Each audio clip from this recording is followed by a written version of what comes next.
Hey friends, I want to talk to you about different types of grief. There's emotional grief, which is the feeling side of grief.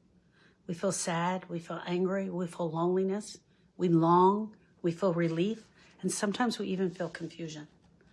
Emotions can change minute by minute or hour by hour. Research on grief shows that these swings are common, especially in early grief, because the brain is trying to adjust to the absence of the person being there. So let me ask you this. Which emotion has been visiting you the most these last few weeks? Which emotion is showing up the most for you?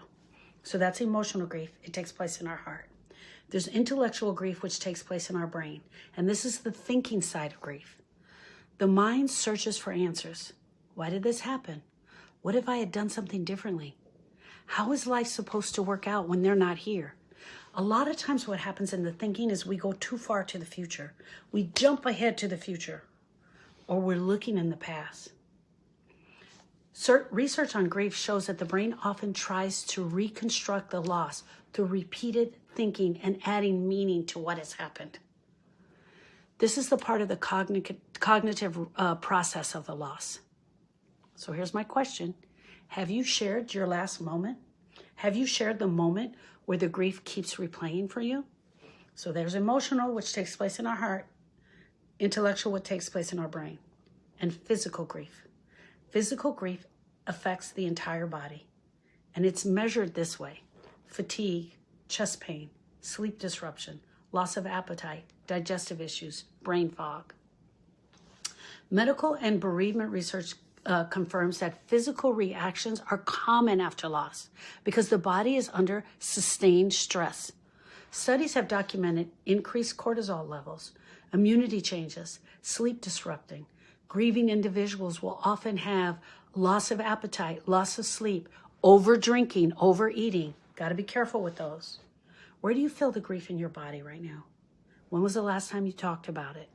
Okay, again, emotional experience takes place in our heart, intellectual in our brain, physical over our entire body. Behavioral grief, it also shows up in people.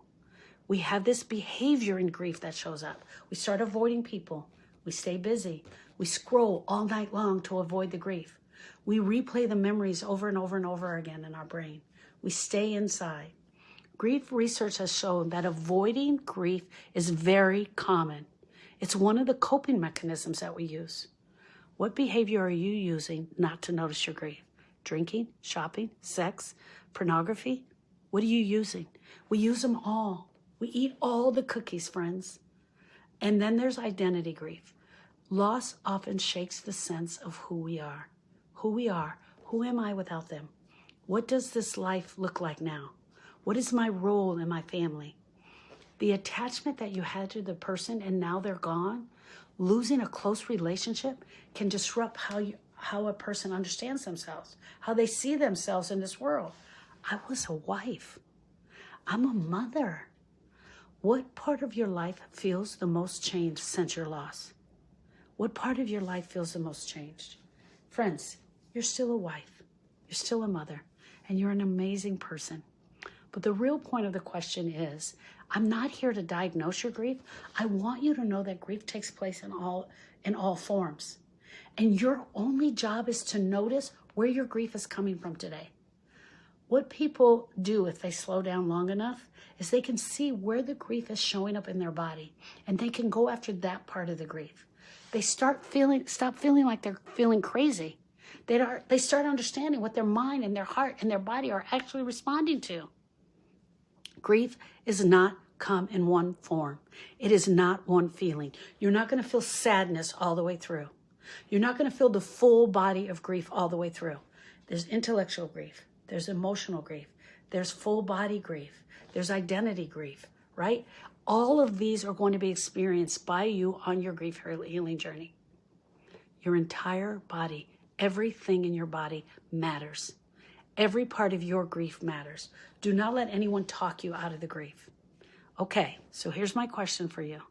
Where are you feeling the grief today? Where are you feeling it right now? How can I help you with that? Click the link and tell me where you're feeling the grief. Put it in there. Love you, friend.